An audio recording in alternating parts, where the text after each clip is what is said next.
So, welcome everyone. For those in the rooms, I would like to ask you to have a seat and get ready for the last session of today. For those online, welcome to join us. Maybe you have already listened into the other sessions. This is the last session of a 2-day panel and conference from the Center for Humanitarian Action, and we are happy to have you all. And looking in the room, we're happy to still have a couple of people in the room as well. It has been 2 long days, and the final session, which we are going to talking about in a kind of speed dive, let me call it that way, is on digitalisation and the digital transformation in the Ukraine context. So maybe I will start with a few housekeeping rules first before setting the scene.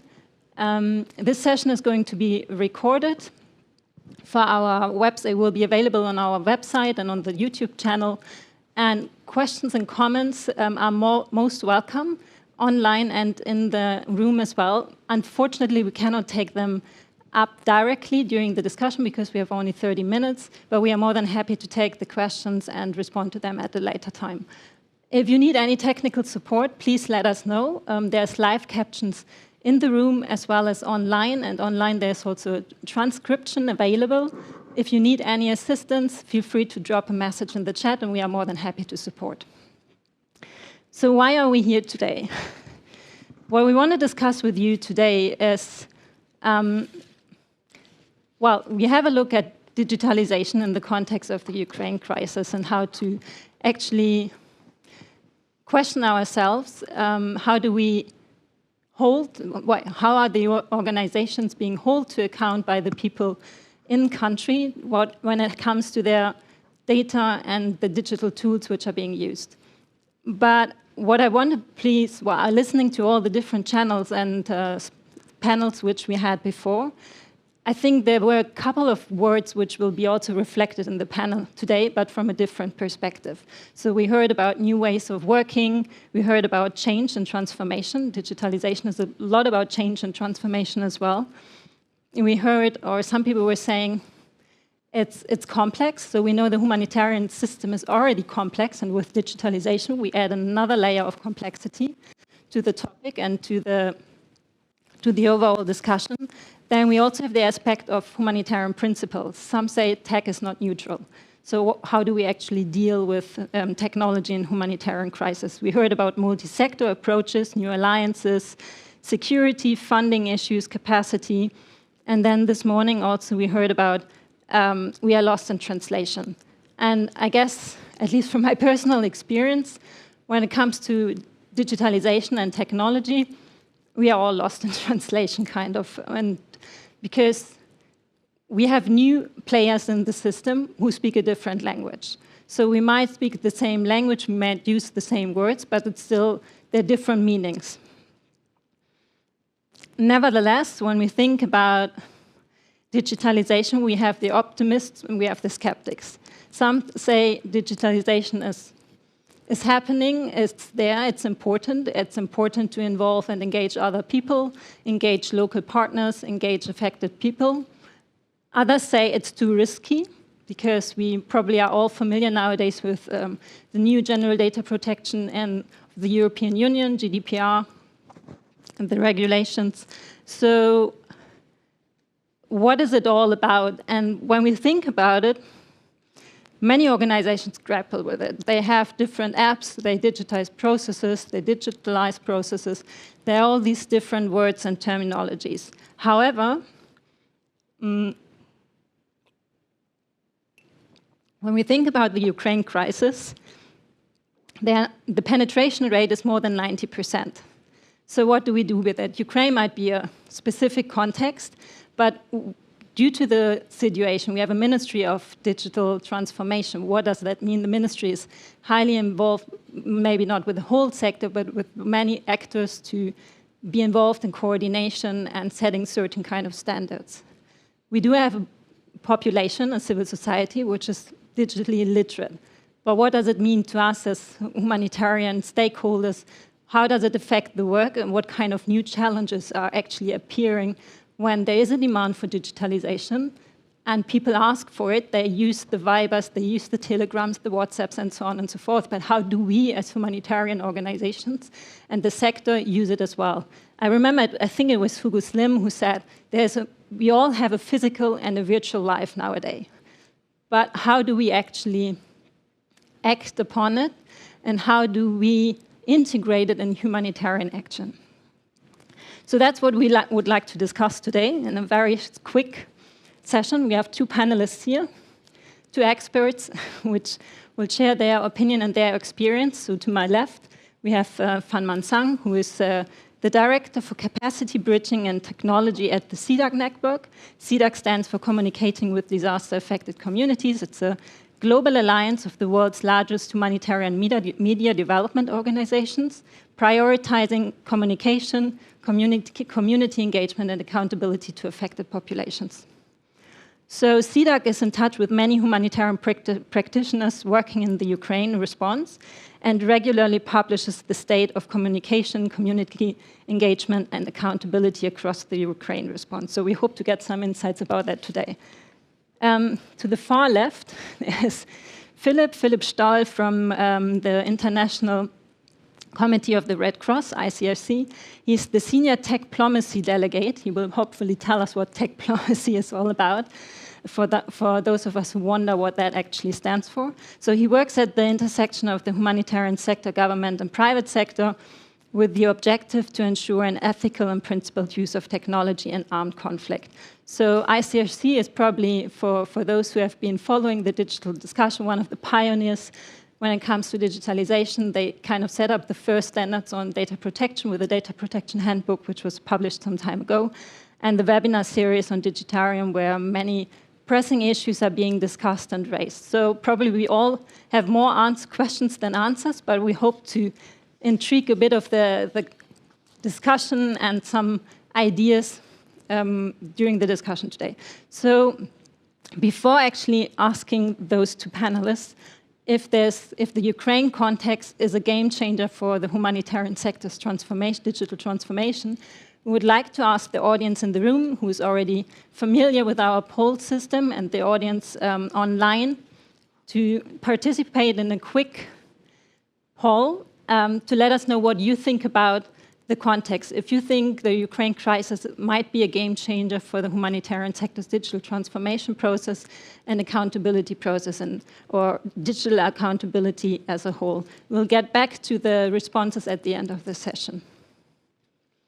So turning to the panelists now. So we have the same question, which will hopefully get answers from the audience. I would like to ask you both, from your various perspectives, representing a network and many different stakeholders, and representing ICRC with the societies on the ground as well. So Philippe, what do you think? Is it a game changer? I would say no. But I think we need to invent a new word that Germans are capable to invent, something Zeitenwende, but which is accelerator on top of existing things, which adds the complexity of the world. I'm sure you can find certainly something like that. I say no a little bit also as a provocation, but what we see, especially with Ukraine, is just a realization of some of the trends we could see already over the past few years. Here I'm speaking about cyber attacks, about AI in decision making, either in the weapon industry, but also for humanitarian organization. The increasing or growing impact of misinformation, disinformation, hate speech on humanitarian organization, but also on people. Surveillance.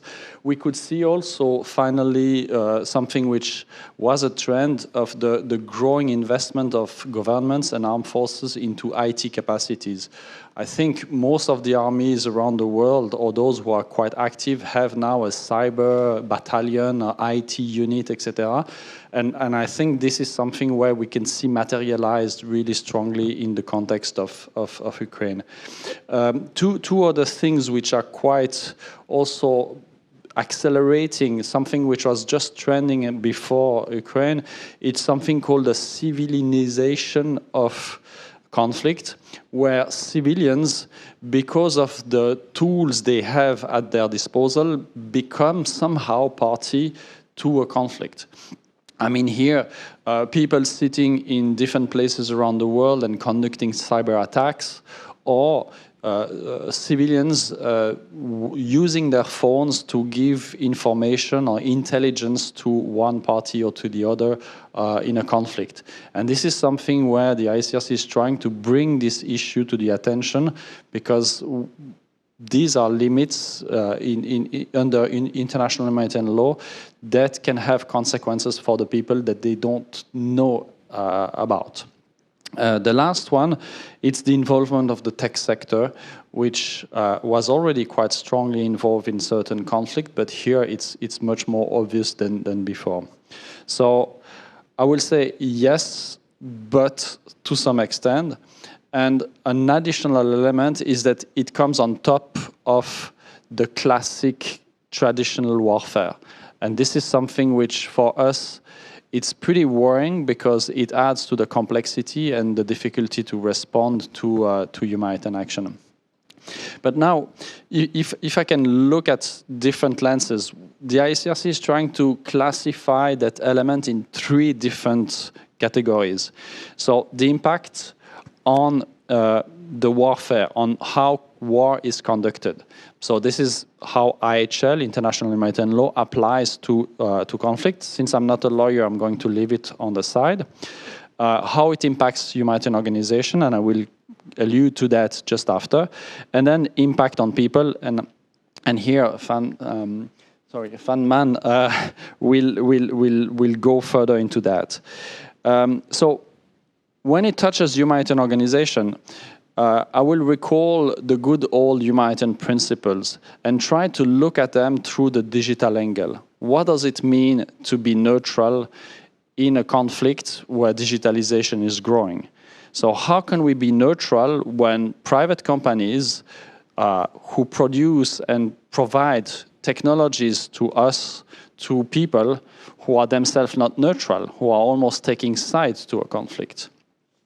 Another question is, how can we remain impartial if and when we use artificial intelligence that everyone knows that is totally biased because of the data sets which are based on which are the data sets that build the artificial intelligence that are themselves not so impartial and biased? How can we remain independent when we use technological tools that are built by private companies whose agenda is clearly much more commercial than anything else? And lastly, how can we remain humans when we know that we quite sit comfortably in some areas and use digital tools to engage with people, whereas we could be really on the spot and discuss with them? So all that to kickstart a little bit the discussion, but also to bring the responsibility that us, humanitarian organizations, have.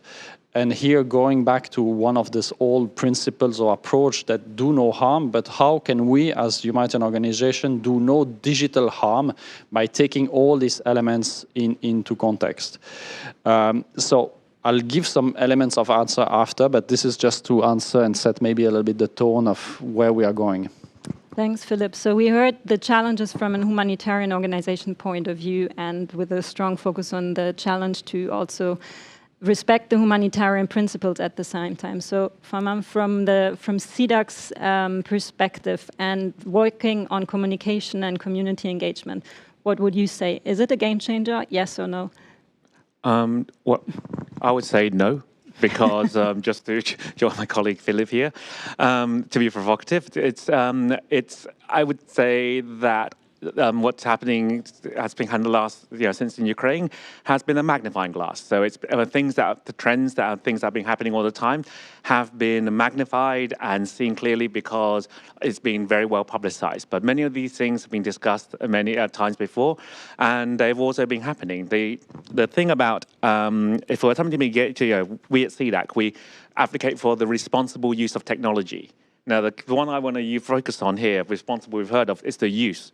Is the fact that digitalization is happening. It is all around us. It is being used by people, and it's been around for 15 years. There's a whole generation who've grown up always knowing about using digitalisation. So how it can be used in Gamechanger? It is being used already. Everybody here uses it already, but when it comes to use by humanitarian organisations in humanitarian response, it's not being mainstreamed. It is not being, it's something that's being discussed, and the fear of reputational damage, the fear of doing something wrong means people don't use it, but at the same time, information community engagement is a knowledge-based area of aid.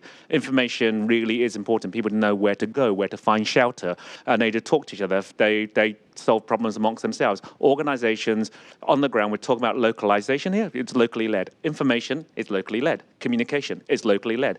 And it's happening, whether organizations coming in want to engage or not. And the interesting thing about Ukraine, of course, people come in there with notions of, oh, we must bring this in, we must support. Ukraine still is a major exporter of information technologies. It is a major producer of software. So it's locally leads in several sectors of the industry globally. So when you're talking about localization, it brings in all kinds of prejudices about, are we going to engage in this? Are we going to let people talk?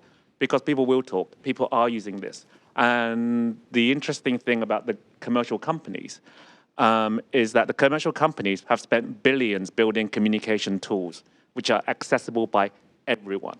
And whether humanitarian organizations want to engage using these social media tools is not a question to people on the ground. People on the ground are using them. So social media use and digitization is notional on the communication engagement part, with one aspect. It's not often discussed, but use of AI and social community engagement for extractive use of data, for feedback, for collecting, processing feedback. That's happening. That's not so much discussed because it's very useful for humanitarian organizations to gather phenomenal amounts of data for feedback, and it is being used to make better services when it can be processed. So sometimes the data is so high it's not processed properly, but it is being used. There are the Kobo tools, one of the biggest feedback tools created. That's digitization action. It's completely internal. So digitization, and it's also driven part of the AAP agenda. So it's part of accountability. But it's not involving people. To involve people, we must use it responsibly. But the key part is using it, and it's not being used. People will talk. People will communicate. Thanks, FanMan. And Philippe, you refer to the approach of doing no harm. So from an ICRC perspective, how do you, as an organization, hold yourself to account in order to do no harm to the people? And feel free, since there are all these challenges around it already, so how do you proactively take them up, and what is the way forward in order for, responsibly using people's data on people's behalf? So three things, and it's not a coincidence that I think ICRC and CDAC are sitting next to each other. We are part of the CDAC network for quite many years. And I think that element of doing no harm is, especially in the digital world, is to understand what is the harm. So then you need to talk to the people. What are their habits? How they are using certain tools? How do they understand the potential risk they are taking? And also, most importantly, and this is something when we discuss with different stakeholders in the private sector or with governments, is try to make them understand the consequences. Often we speak about risk on a regular basis, but if you understand risk from your own perspective, you won't understand the consequences. So one of the challenge we have and we face is try to go again and talk to people, understand the local legislation, understand the way the tools are used, which kind of tools, which protection people are putting in place, because very often they know better than us what is the risk they are facing. One example I keep giving is geolocalization. For you and me here in Berlin, I guess that it's very annoying, but we can live with it. I guess there are rules, there are regulations that can be applied, and there is a level of protection. But if you were in Syria, in Afghanistan, or even in Ukraine, would you handle your phone differently? I often like to ask the question to people, do you have a VPN on your phone? And in generally, in places like Geneva or Berlin, there is 1 or 2 people, most probably geeks, who have a VPN. But would you change your opinion? Would you install a VPN if you were right now in Afghanistan? I guess that everyone would say yes. So these are the kind of questions where we really need to go deep and then join what CDAC does in terms of ensuring we are close to the concerns and the understanding of what people live and what harm they can face if and when they're using digital technologies.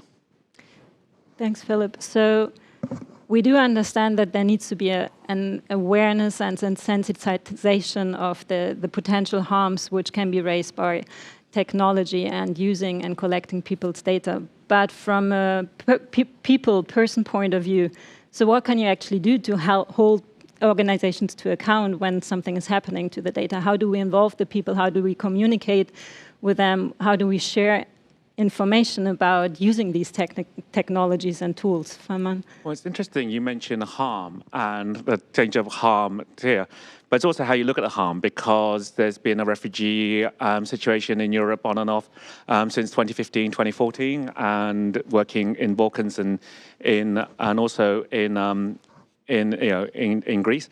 Harm was something that was very much in the forefront of many organizations. But the harm there was reputational risk, because at the time, the people were trying to engage on social media and putting down their messages, and people were writing back, but your aid is not working. This is not, you are being useless. You are not addressing this. And there was a lot of feedback, and people were going, oh no, this is not looking good. Can be read by anybody. This is harming our reputation. So this is, again, feedback and the withdrawal from engagement. For an accountability tool, the social media has a potential to be a game changer. It is people here will people will discuss things. It is a conversational space. But the problem here, though, is that you have to have people working on it and think about it as a free space. Traditionally, when it comes to engaging people and collecting feedback is through forms designed by humanitarian organizations. And that's how you collect feedback, which means that people have to answer in prescribed ways, and the information is kept to themselves. Then when it comes to engagement of information, it's engaged through broadcast media, through posters, through speakers, through people telling people things. Again, it's controlled. There is an element of control here. The moment you use social media freely, where people can actually engage with you, you can have very good accountability, people upset or not upset. And of course, it's self-selecting, it's only a few people speak.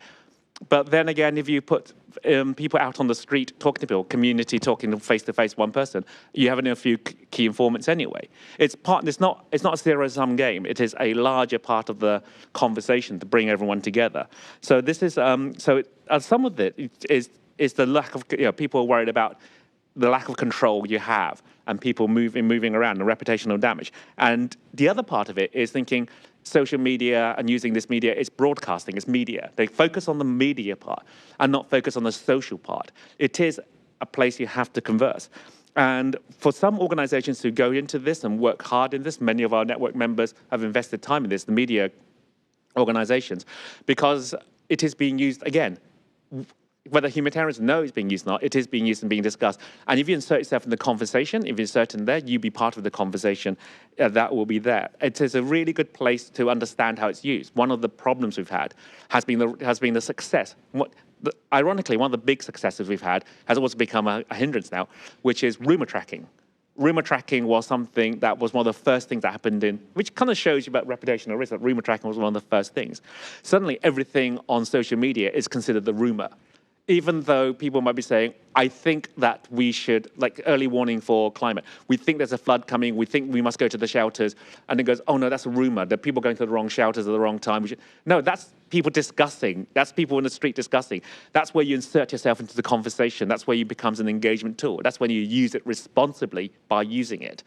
Yes, there are risks. And goes, what if people write down things about personal information? What if you do this? What do we do?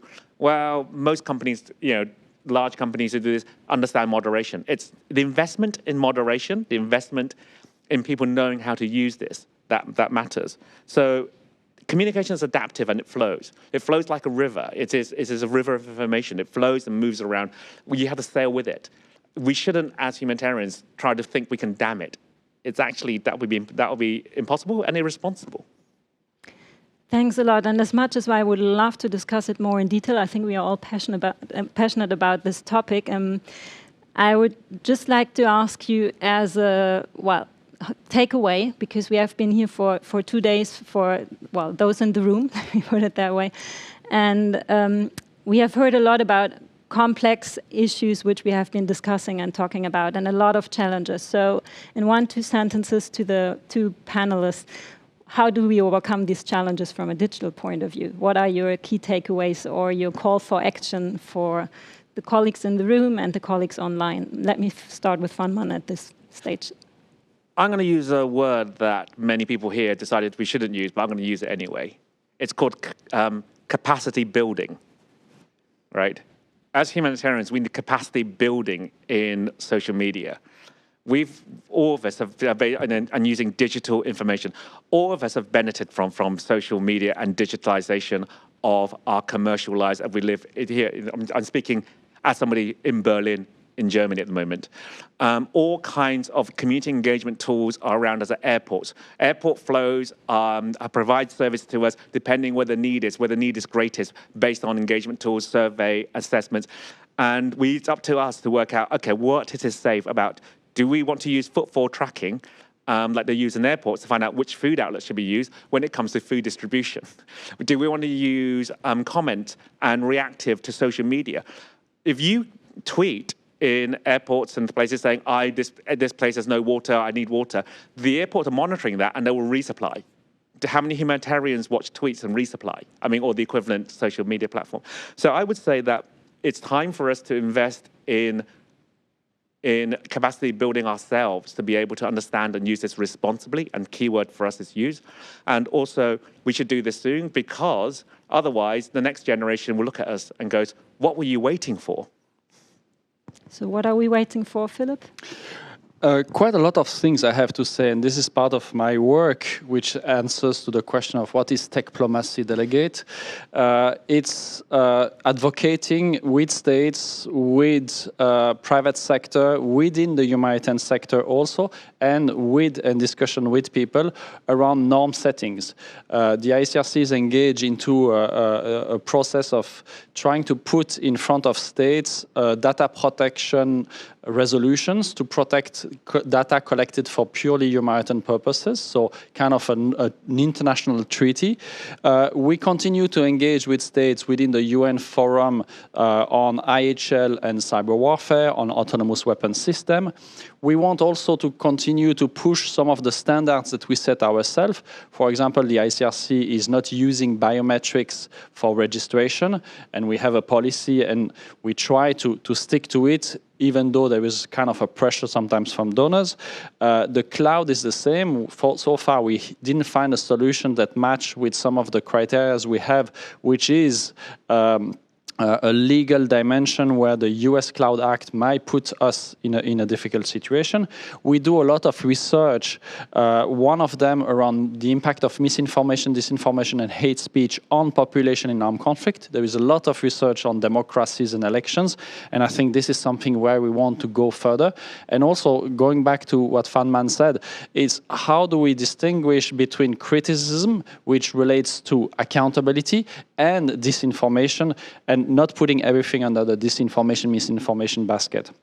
We develop tools ourselves with biometrics. For example, we just launched a call for private sector and academics to help us to find the solutions that match with the ethical and principles we have.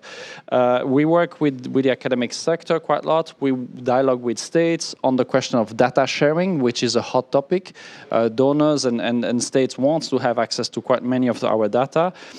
We work with cyber units of armed forces, with cybersecurity cybersecurity agencies within states. We have a quite strong dialogue with the tech sector also. I have one colleague based in San Francisco who is in constant dialogue with some of the tech giants in order to bring these issues from the field to the Silicon Valley, which is quite far. And you spoke about language, that they don't understand these questions. We do a lot of advocacy also with donors, because investing in technologies is not money that goes to people. And this is also something where donors expect from us a level of cybersecurity, which is the CIA level, where we have the budget of the grocery shop next door. We also have a discussion within the humanitarian sector, what we do today. We want to also better understand the question of the harm, how we can better include people. It's this question of doing not leaving people on the side, and we know that many people are not connected. We want to ensure that there is also a stronger digital literacy, and in February we will launch, together with MSF and the Political School of Lausanne, a MOOC for the humanitarian sector, and I think this is going to be communicated quite widely, I hope. It's free of charge, and this is for humanitarian practitioners. It's kind of tech for dummies with the element of ethical and principle element. And last but not least, trying to raise awareness also more broadly, and there is a small website we have developed called Digital Dilemmas. You type it, I'm sure you can find it. It's a choose your own adventure experience, where it puts you in the shoes of a person affected by a crisis, and you have to take digital choices. And I think this tool is to really continue to show that, yeah, digital tools are not innocent, they're not neutral, they're not impartial, etc. So try to push further, like we'll continue, and be in touch with us, because we learn from each other, and I think the voices of everyone is very important in that file. Thanks a lot, Philippe. A MOOC is, by the way, it's a massive online course, if I'm not mistaken. Yes, Thanks. sorry. So, unfortunately, we are already at the end. It's really like a speed dating, speed diving into digital transformation. For those who might have not yet voted or might have changed their mind, we would still like to hear from you if you think it's a game changer. The panel was quite clear. They said it's no. And from the colleagues at the beginning who already responded to, maybe we can change the slide if that's possible. The majority also agreed that it's not a game changer. So if it's not a game changer, then we might need to understand or start working on to actually digitally transform. And it looks like, I don't know, yeah, it's still the majority think it's not a game changer. So we are kind of in agreement that it isn't a game changer, but still we need to start changing and transform accordingly. With that, I would like to thank the audience online. Sorry for having taken 3 minutes more than expected. And thanks for the audience in the room. Please remain seated. We will immediately continue with the closing session. And thanks to the panel, it was a pleasure of having you, and thanks for being here in person, although we are talking about digital tools and digital technologies, but we had the pleasure of having 2 panelists here in person and speaking and talking and discussing together. Thanks a lot. And with that...